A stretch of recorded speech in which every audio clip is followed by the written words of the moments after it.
اس نے رسول اللہ صلی اللہ علیہ وآلہ وسلم کی صحبت میں رہ کر قرآن کریم اور دین کا علم حاصل کیا۔ جب اہل یمامہ مدینے کو آئے تو رسول اللہ صلی اللہ علیہ وآلہ وسلم نے اسے قبیلہ مذکورہ کی تعلیم و تربیت اور دین سکھانے کے لیے ان کے ساتھ روانہ کر دیا۔ وہاں پہنچ کر بجائے اس کے کہ وہ دین اسلام کی تبلیغ کا کام سر انجام دیتا، اس نے مسلمہ کی مدد کرنی شروع کی اور قبیلے کے سامنے اس بات کی شہادت دی کہ محمد صلی اللہ علیہ وآلہ وسلم نے یہ فرمایا تھا کہ مسلمہ کو آپ صلی اللہ علیہ وسلم کے ساتھ نبوت کا شریک کیا گیا۔ اہل یمامہ کے لیے مسلمہ کے حق میں اس سے بڑا ثبوت اور کیا ہو سکتا تھا۔ وہ جوک در جوک مسلمہ کی اطاعت قبول کرنے لگے اور اسی طرح ایک زبردست فتنہ اٹھ کھڑا ہوا۔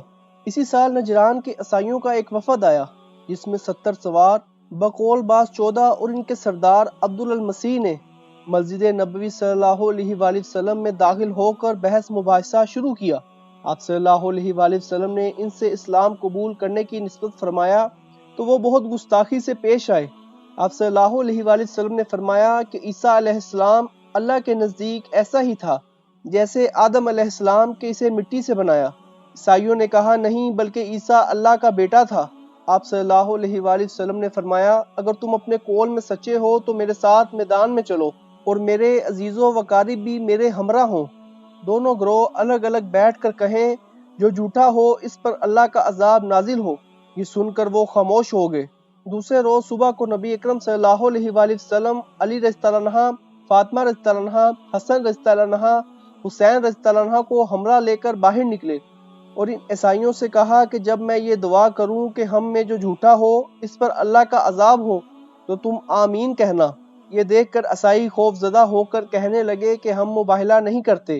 آپ صلی اللہ علیہ وآلہ وسلم نے فرمایا مباہلہ نہیں کرتے تو اسلام قبول کرو اور سب مسلمانوں کی طرح ہو جاؤ۔ انہوں نے کہا کہ ہم کو یہ بھی منظور نہیں۔ آپ صلی اللہ علیہ وآلہ وسلم نے فرمایا پھر تم کو ہم کو جزیہ دینا ہوگا یا پھر ہم سے لڑائی کرو۔ انہوں نے کہا کہ ہم کو جزیہ دینا منظور ہے۔ نبی اکرم صلی اللہ علیہ وآلہ وسلم نے فرمایا کہ اگر یہ لوگ مباہلہ کرتے تو دنیا میں قیامت تک کوئی عیسائی نہ رہتا۔ چلتے وقت عیسائیوں نے ایک امین کا تقرر اپنے لیے چاہا۔ آپ صلی اللہ علیہ وآلہ وسلم نے ابو عبیدہ بن الجراح کو ان کے ہمراہ کر دیا۔ چند روز کے بعد نجران کے تمام عیسائی مسلمان ہو گئے۔ تقریباً تمام قبائل یمن اور ملک یمن کا بادشاہ بازن مسلمان ہو چکا تھا۔ آپ صلی اللہ علیہ وآلہ وسلم نے تمام ملک یمن کی حکومت بازن ہی کے پاس رکھی۔ اسی سال بازن کا انتقال ہوا۔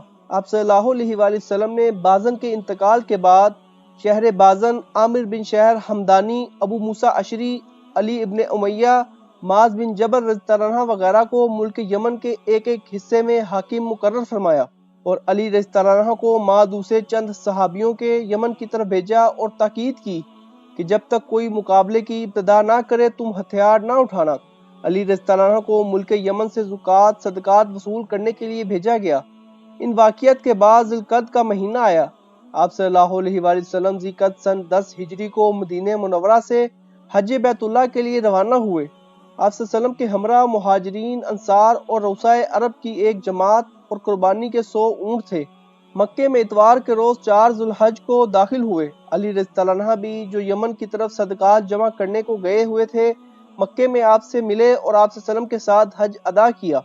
آپ صلی اللہ علیہ وآلہ وسلم نے اس مرتبہ لوگوں کو مناسک حج کی تعلیم دی اور عرفات میں ایک خطبہ ارشاد فرمایا جس میں حمد و ثنا کے بعد فرمایا کہ اے لوگو میری باتوں کو سنو، کیونکہ مجھے یقین نہیں کہ میں آئندہ سال یا اس سال کے بعد اس مقام پر تم سے مل سکوں گا۔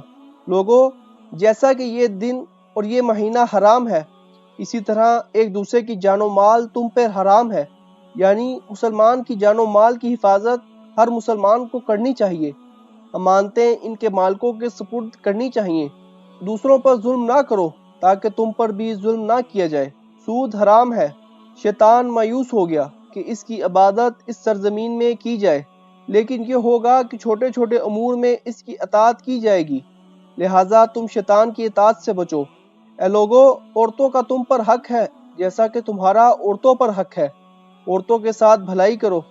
میں تم میں 2 چیزیں چھوڑتا ہوں، ایک اللہ کی کتاب اور دوسری اس کے نبی کی سنت۔ جب تک تم کتاب و سنت کو مضبوطی سے پکڑے رہو گے گمراہ نہ ہوگے۔ مسلمان ایک دوسرے کے بھائی ہیں۔ کسی مسلمان کے لیے جائز نہیں کہ وہ دوسرے مسلمان کے مال میں بلا اجازت تصرف کرے۔ تم ایک دوسرے پر ظلم نہ کرو۔ پھر آپ صلی اللہ علیہ وسلم نے لوگوں سے پوچھا کہ بتاؤ، میں نے احکام الہی تم کو پہنچا دیا؟ سب نے مل کر جواب دیا، ہاں۔ آپ صلی اللہ علیہ وآلہ وسلم نے احکام الہی ہم تک پہنچا دیے۔ آپ صلی اللہ علیہ وآلہ وسلم نے فرمایا، اے اللہ تو گواہ رہنا۔ آپ صلی اللہ علیہ وسلم نے اس خطبے میں اس طرح کلمات فرمائے جیسے کسی سے کوئی وداع ہوتا یا کسی کو کوئی وداع کرتا ہے۔ اسی لیے اس حج کا نام حجۃ الوداع مشہور ہوا۔ آپ صلی اللہ علیہ وآلہ وسلم نے اس سال خطبے میں احکام اسلامی کی خصوصی تبلیغ فرمائی۔ اس حج کو حجۃ البلاغہ کے نام سے بھی موسوم کرتے ہیں۔ اس حج میں 1 لاکھ سے زیادہ مسلمان شریک تھے۔ بقول بعض 1,44,000 صحابہ نے اس مرتبہ آپ صلی اللہ علیہ وآلہ وسلم کے ساتھ حج کیا۔ عرفہ کے روز جب نبی اکرم صلی اللہ علیہ وآلہ وسلم مکے میں ہی تھے تو یہ آیات نازل ہوئیں۔ ترجمہ: آج ہم نے تمہارے لیے تمہارا دین کامل کر دیا اور اپنی نعمتیں تم پر پوری کر دیں اور تمہارے لیے اسلام کو بطور دین پسند کیا۔ مگر بعض صحابہ مثل ابو بکر صدیق رضی اللہ عنہ کے جو زیادہ نکتہ رس طبیعت رکھتے تھے، عبیدہ ہوئے کہ اس آیت سے فراق کی بو آتی ہے، کیونکہ جب دین کی تکمیل ہو گئی تو نبی اکرم صلی اللہ علیہ وآلہ وسلم کے رہنے کی ضرورت نہ رہی۔ ارکان حج سے فارغ ہو کر نبی اکرم صلی اللہ علیہ وآلہ وسلم مدینے کی طرف روانہ ہوئے۔ علی رضی اللہ عنہ جو یمن کی طرف سے آ کر شریک حج ہوئے تھے، ان کے ہمراہیوں نے علی رضی اللہ عنہ کی نسبت نبی اکرم صلی اللہ علیہ وآلہ وسلم سے کچھ شکایات بیان کی جو اہل یمن کی بعض غلط فہمیوں کے سبب سے پیدا ہوئیں۔ نبی اکرم صلی اللہ علیہ وآلہ وسلم نے یہ شکایت سن کر غدیر خم کے مقام پر تقریر فرمائی، علی رضی اللہ عنہ کی تعریف بیان فرمائی اور ارشاد فرمایا، جو میرا دوست ہے وہ علی کا دوست ہے اور جو علی کا دشمن ہے وہ میرا دشمن ہے۔ عمر رضی اللہ عنہ نے آپ صلی اللہ علیہ وسلم کی اس تقریر کے بعد علی رضی اللہ عنہ کو مبارکباد دی اور فرمایا کہ آج سے آپ میرے خصوصی دوست ہوئے۔ مدینہ منورہ میں واپس تشریف لانے کے بعد آپ صلی اللہ علیہ وآلہ وسلم کے صاحبزادہ ابراہیم نے انتقال فرمایا۔ یہ مختصر واقعہ جو ہم نے آپ کی خدمت میں پیش کیے 10 ہجری میں وقوع پذیر ہوئے۔ 11 ہجری کے واقعہ جاننے کے لیے ہماری اگلی ویڈیو ضرور دیکھیے۔ اگر ویڈیو پسند آئے تو چینل کو لائک، سبسکرائب اور شیئر ضرور کریں۔ اپنا اور اپنے گھر والوں کا خیال رکھیں۔ اللہ آپ کا حامد